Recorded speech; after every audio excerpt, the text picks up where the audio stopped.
সানজিদার কি সত্যি সত্যি বিয়ে হয়ে যাচ্ছে? আসলে একদমই এমন কিছু না, সবাই অবাক হয়েছে এই ভিডিওটা দেখে। চলেন শেয়ার করা যাক। Hello everyone, it's me Sanjida Snigdha, welcome back to my mini blog. এদিকে আমি চলে যাচ্ছিলাম গাজীপুরে, কারণ গাজীপুরে ছিল আমার একটা ব্রাইডাল শুট, ব্রাইডাল ক্লাসের মডেল। সো তারপরে গাড়িতে চড়তে চড়তে চলে আসি শানুয়াপুর এখানে। এখানে এসেই তো দেখলাম সবাই চলে আসে। লাঞ্চ টাইম যেহেতু হয়ে গিয়েছিল, যার কারণে আমি লাঞ্চটা কমপ্লিট করে নিই। এখানে হচ্ছে সেট মেনু ছিল, আর আমার সাথে আম্মু আসে না, আজকে এসেছে নানু এন্ড দুই মামা এন্ড তিনজনই আমার মামা প্লাস ফ্রেন্ড। আর এদিকে দেখো কে, এটা হচ্ছে মাসুদ মামা, যে কিনা চিফ গেস্ট হিসেবে ছিল। আর এই দেখো সানজিদের বিয়ে বিয়ে ভাঙাডোল দিয়ে। যাই হোক, আমার লেহেঙ্গাটা কেমন ছিল অবশ্যই বলবা কমেন্ট। এটা কিন্তু কাশিশ থেকে নেওয়া হয়েছে। আমার কাছে পার্সোনালি কালার এন্ড লেহেঙ্গাটা অনেক সুন্দর লাগে। এন্ড ট্রাস্ট মি, এটার ওড়নাটা এত সুন্দর, মানে দোপাট্টাটার ওজনই না হয় 15-20 কেজির মতো। আর আজকে আমার মেকওভারটা করবে হচ্ছে শানু, যে কিনা ওমেন্স মেকওভার বিউটি সালুনের ওনার। ট্রাস্ট মি, আপুর সাথে আমার ফার্স্ট টাইম দেখা, বাট আপুর বিহেভিয়ার এন্ড আপুর পার্সোনালিটি অনেক ভালো। Such a sweet person she is. আর তার লাইফ হিস্টোরি হয়তো ক্লাসের স্টুডেন্টরাও শুনেছে, খুবই ইমোশনাল। বাট হ্যাঁ, কষ্ট না করলে আসলে কখনো কেষ্ট মিলে না। মানে কষ্ট না করলে তুমি কখনো তোমার লাইফের আসল সাকসেসটা দেখতে পারবে না।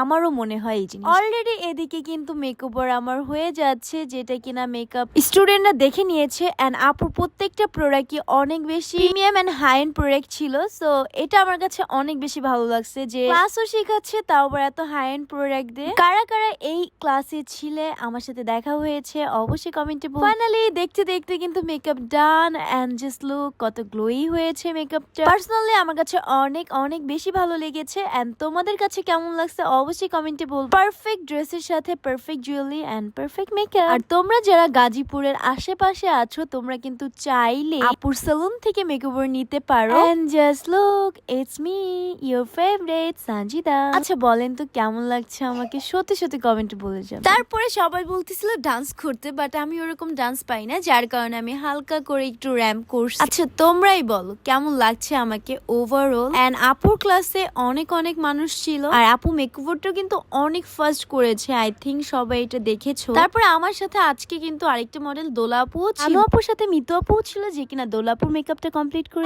আমি সানজিদা, তোমরা সবাই যেন একটু পাগলামি সাগলামি বাচ্চামি না করলেই না, তাই ভদ্র হয়ে একটা জায়গায় দাঁড়ায় থাকতেই পারি না। লাইক লিটারালি হাসাহাসি করতেছিলাম, এদিক ওদিকে মুভ করতেছিলাম। মানে 30-40 কেজির ওয়েটের ড্রেস জুয়েলারি নিয়েও আমি একদম স্থির হয়ে একটা জায়গায় দাঁড়াই না, যেটা কিনা তোমরা আমাকে এই ভিডিওগুলোতে দেখলেই বুঝতে। এন্ড দেন সবাইকে ওই সাইড দিয়ে আপু সার্টিফিকেট দিচ্ছিল, আর আমি আমার শুট নিচ্ছিলাম ক্যামেরা দিয়ে। এগুলো হচ্ছে শুটের কিছু বিহাইন্ড দ্য সিন, আর অনেক প্রিটি লাগতেছিল ভাই আমার নিজের কাছেও, কারণ ড্রেসটা অ্যাকচুয়াল অনেক প্রিটি ছিল। তারপরে এখানে আমাদের সবারই চেনা পরিচিত ফেস মিতু আন্টি, আপু হোয়াটএভার। অনেক কনফিউজ হয়ে যায় অ্যাকচুয়াল তাকে কি বলা উচিত, but she is such a beautiful person. আর আপুর সাথে দেখা হয়ে খুবই ভালো লাগলো। দেন আমরা শুট শেষে একটু গল্প সল্প করে চলে আসি বাসায়। এন্ড এই ছিল ছোটখাটো ব্লগ। এখন আমি ফ্রেশ হয়ে তোমাদেরকে ভয়েস ওভার দিচ্ছি। I hope you guys like this video. ভালো লাগলো অবশ্যই সানজিদা স্নিগ্ধা পেজটি ফলো দিবা এন্ড পাশে থাকবা। টাটা।